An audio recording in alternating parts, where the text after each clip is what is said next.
ដឹងតែក៏ក្រោកអូស្ត្រាលីហើយកន្លះក៏គុណខ្មែររបស់យើងទាំងពីររូបមានចម្រើនគុណខ្មែរនិងសានគុណខ្មែរបានចាក់ចេញពីទឹកដីនាប្រទេសកម្ពុជាហើយដើម្បីធ្វើដំណើរទៅកាន់ប្រទេសអូស្ត្រាលីត្រៀមប្រកួតដែលនឹងធ្វើឡើងនៅថ្ងៃទីនេះគឺជាបេសកកម្មមួយដ៏ធំហើយសម្រាប់កីឡាករគុណខ្មែររបស់យើងចំនួន2រូបដែលនៅក្នុងនោះទី1មានកីឡាករចម្រើនគុណខ្មែរនិងទី2កីឡាករសានគុណខ្មែរដែលពួកគាត់មានភារកិច្ចក្នុងការដែលចេញទៅផ្សព្វផ្សាយវិស័យក្បាច់គុណខ្មែររបស់យើងនៅឆាកអន្តរជាតិនោះគឺទឹកដីនាប្រទេសអូស្ត្រាលីការបរិច្ឆេទថ្ងៃទី22ខែមីនាឆ្នាំ2025ខាងមុខអញ្ចឹងគៀកនឹងខិតចូលមកដល់ហើយទន្ទឹមនឹងនេះសម្រាប់ថ្ងៃនេះផ្ទាល់ដែលត្រូវនៅថ្ងៃទី18ខែមីនាឆ្នាំ2025សម្រាប់កីឡាកររបស់យើងបានធ្វើដំណើរចាកចេញពីប្រទេសកម្ពុជាហើយដោយយោងទៅតាមការដែលបង្ហោះពីសំណាក់ page របស់ខាង Town Sport ដែលផុសភ្ជាប់ជាមួយនឹង poster មួយសន្លឹកហើយបានភ្ជាប់មកជាមួយនឹងសំណេរយ៉ាងដូចនេះមានអ្វីចង់ជូនពរដល់កីឡាករគុណខ្មែររបស់យើងទាំងពីររូបដែលត្រូវចេញទៅប្រកួតនៅឯទឹកដីនាប្រទេសអូស្ត្រាលីទេបងប្អូនសម្រាប់ការប្រកួតនឹងធ្វើឡើងនៅម៉ោង 5:00 នាទីរសៀលរហូតដល់ម៉ោង 11:30 នាទីយប់ម៉ោងនៅប្រទេសអូស្ត្រាលីហើយត្រូវនឹងម៉ោង 1:00 នាទីថ្ងៃត្រង់រហូតដល់ម៉ោង 7:30 នាទីយប់ម៉ោងនៅកម្ពុជាហើយក៏មានការដែលផ្សាយផ្ទាល់នៅលើកញ្ចក់ទូរទស្សន៍ Town Full HD TV និងនៅលើ Facebook Page Town Full HD TV Town FM 102.25 និង Biggensburg អញ្ចឹងចំពោះកីឡាកររបស់យើងគឺបានធ្វើដំណើរចាកចេញពីប្រទេសកម្ពុជារបស់យើងហើយចំពោះដំណើរទៅកាន់ប្រទេសអូស្ត្រាលីដោយឡែកតកតងជាមួយនឹងការដែលត្រៀមលក្ខណៈសម្រាប់ការដែលចូលរួមលេងនៅក្នុងព្រឹត្តិការណ៍ដ៏ធំមួយនេះចំពោះកីឡាកររបស់យើងមានន័យថាត្រៀម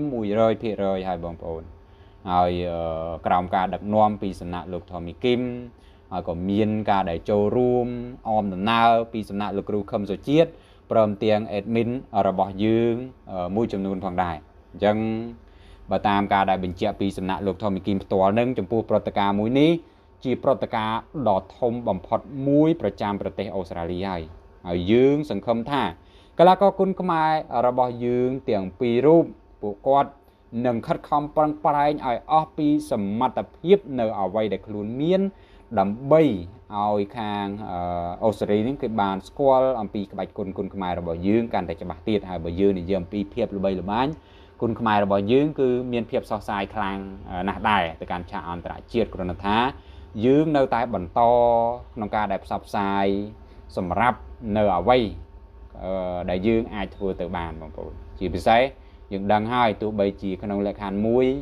យើងមានកីឡាកររបស់យើងក្នុងការដែលចេញទៅប្រកួតនៅទឹកដីខាងក្រៅស្រុកជារឿយប៉ុន្តែ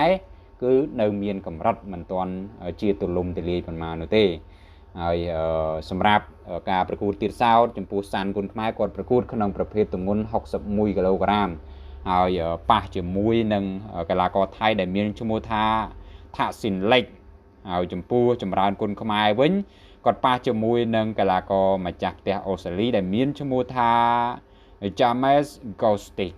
ប្រកួតក្នុងប្រភេទទម្ងន់59គីឡូក្រាមហើយការប្រកួតនេះទៀតសោត admin ក៏បញ្ជាក់ដែរគឺលេងបែបលក្ខណៈ5ទឹក1ទឹក3នាទីអញ្ចឹង